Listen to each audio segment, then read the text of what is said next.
नमस्कार दोस्तों, मैं निकेंद्र आपका स्वागत करता हूं आज की एक और नई वीडियो में। आज की वीडियो में हम बात करेंगे बहुत ही ज़्यादा इन्फॉर्मेटिव चीज़ों के बारे में। ये वीडियो हम पहली बार अपने चैनल पर अपलोड कर रहे हैं। ये चीज़ काफ़ी ज़्यादा इम्पोर्टेंट भी है, बट हमारे माइंड से स्किप भी हो चुकी थी। तो आज इस वीडियो में इन्हीं चीज़ों के बारे में आपको संपूर्णतः जानकारी देंगे कि अगर आपकी असाइनमेंट गुम हो जाती है इग्नू के द्वारा या आपके स्टडी सेंटर के द्वारा, तो आपको क्या करना होगा ताकि आपके असाइनमेंट में आपको फेल ना किया जाए। तो इसके बारे में किस तरीके से इग्नू ने अपनी नोटिफिकेशन अपडेट की है, इनके बारे में भी हम बात करेंगे। तो दोस्तों, यदि आप हमारे चैनल पर नए हैं तो आप हमारे चैनल को सब्सक्राइब करें और बेल आइकन का बटन दबाना ना भूलें ताकि इग्नू से रिलेटेड सभी प्रकार की जानकारियों की नोटिफिकेशन जल्द से जल्द आप तक पहुंच सके। दोस्तों, काफ़ी बार आप अपने असाइनमेंट को जमा करते हैं। जमा करने के बाद आपका असाइनमेंट आपके स्टडी सेंटर द्वारा इग्नू तक भेजा जाता है। इग्नू उस असाइनमेंट को एक स्पेसिफिक अपने डिपार्टमेंट में भेजता है। उसके बाद वह असाइनमेंट आपके एक स्पेसिफिक डिपार्टमेंट से उन टीचर्स को भेजा जाता है जो उस स्पेसिफिक सब्जेक्ट के टीचर होते हैं, जो इग्नू के पोर्टल पर असाइन होते हैं। उसके बाद आपके असाइनमेंट को चेक करना शुरू किया जाता है। तो इस प्रोसेस में आपकी जो असाइनमेंट है वो वेरियस जगहों पर भेजी जाती है। जैसा कि मान लीजिए, अगर मैं बात करूं जो कि एक कॉमन सब्जेक्ट है BEVAE 181 को लेकर के, आपने अपना एक असाइनमेंट लिखा, उसे ले जा करके आपने स्टडी सेंटर पर जमा करा दिया।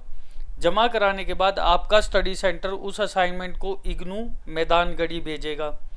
अब मैदानगढ़ी पहुंचने के बाद वह असाइनमेंट आपके डिपार्टमेंट में चला जाएगा। आप BCom के हैं, BAG के हैं, BAM के स्टूडेंट हैं, जो भी आपका प्रोग्राम है उसके अकॉर्डिंग आपके डिपार्टमेंट को वो असाइनमेंट हैंड ओवर करा दिया जाता है। उसके बाद आपके सभी असाइनमेंट को आपके सब्जेक्ट कोड के अकॉर्डिंग अलग अलग किया जाता है। उसके बाद उन्हें अपने अलग अलग सेंटर्स में भेज दिया जाता है ताकि आपके असाइनमेंट को चेक किया जा सके। अब इस बीच में मान लीजिए आपका कोई असाइनमेंट गुम हो जाता है, तो आपको क्या करना होगा ताकि आपको उस सब्जेक्ट में फेल होने से आप बच सकें। तो इसके लिए आपको पहली चीज़ जो हमने बताई थी वह रहेगी कि आपने जो अपनी असाइनमेंट जमा कराई थी उसको जमा कराने के बाद आपको कुछ इस तरीके का एक रिसिप्ट देखने को मिला होगा।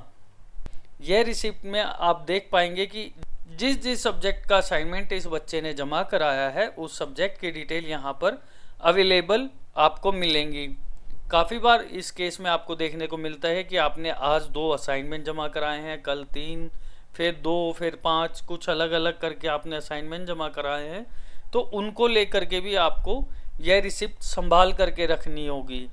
अब इसके बाद बात आती है कि अगर मान लीजिए ये रिसिप्ट देने के बाद भी आपके असाइनमेंट के मार्क्स नहीं लगाए जाते हैं, तो उसके बाद आपको क्या करना होगा। तो उसको लेकर के आपको जो इग्नू की असाइनमेंट का इंस्ट्रक्शन का पेज होता है उसके ऊपर आपको पहले ही नोटिफिकेशन दे दी गई है कि आपको किस तरीके से अपना ध्यान रखना होगा इन चीज़ों के बारे में। जैसे ही आप इसका इग्नू का कोई भी असाइनमेंट का पहला पेज खोलते हैं तो उसमें आपको थोड़ा सा नीचे स्क्रॉल करने के बाद देखने को मिलेगा कि जमा कराए गए स्तरीय कार्यों के अध्ययन केंद्र या क्षेत्र केंद्र से रसीद अवश्य प्राप्त करें तथा उसे संभाल कर रखिए। दूसरा, इसमें आपको एक और नोटिफिकेशन दी गई है, स्तरीय कार्य की एक फोटोकॉपी भी अपने पास रखें। मान लीजिए आप कोई भी असाइनमेंट लिख रहे हैं तो आप उसको या तो कार्बन कॉपी लिखें या फिर आप उसकी जो एक फ़ोटोकॉपी करा करके किसी भी फ़ोटोकॉपी की दुकान से उसे भी अपने पास रखें। यदि आपका असाइनमेंट गुम होता है तो ये चीज़ें आपको आगे दिखानी होंगी कि आपने इस तरीके से अपना असाइनमेंट जमा कराया था और उसकी फ़ोटोकॉपी भी आपके पास है, ताकि आपको असाइनमेंट में फेल ना किया जाए और आपका 1 साल ख़राब होने से बच सके।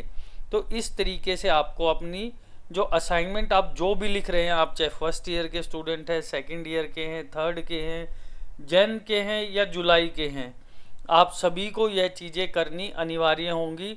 आप मोस्टली जितने भी असाइनमेंट देखेंगे उन सभी में आपको यह नोट देखने को मिल जाएगा। जैसा कि आप देख पाएंगे कि इसमें आपको स्पेसिफिक मेंशन किया जाता है कि आप अपनी असाइनमेंट की एक फ़ोटोकॉपी अपने पास ज़रूर रखेंगे ताकि आप असाइनमेंट में फ़ेल होने से बच सके। लास्ट टाइम हमने यह वीडियो नहीं बनाया था, तो उस केस में भी हमारे को जो नॉलेज में है उसमें 15 से 20 बच्चों के साथ ऐसा हुआ था कि उनके असाइनमेंट मिसप्लेस हुए, इस वजह से उनका एक साल खराब हो गया। तो आपको अपनी असाइनमेंट का ध्यान रखना है। जो बच्चे अभी जैन में एडमिशन लिया था, कम से कम उन्हें तो इस बात का ध्यान अवश्य रखना होगा। दोस्तों, यदि वीडियो में दी गई जानकारी अच्छी लगी हो तो चैनल को सब्सक्राइब करें और बेल आइकन का बटन दबाना ना भूलें ताकि इग्नू से रिलेटेड सभी प्रकार की जानकारियों की नोटिफिकेशन जल्द से जल्द आप तक पहुंच सके। वीडियो में अंत तक बने रहने के लिए आपका बहुत बहुत धन्यवाद।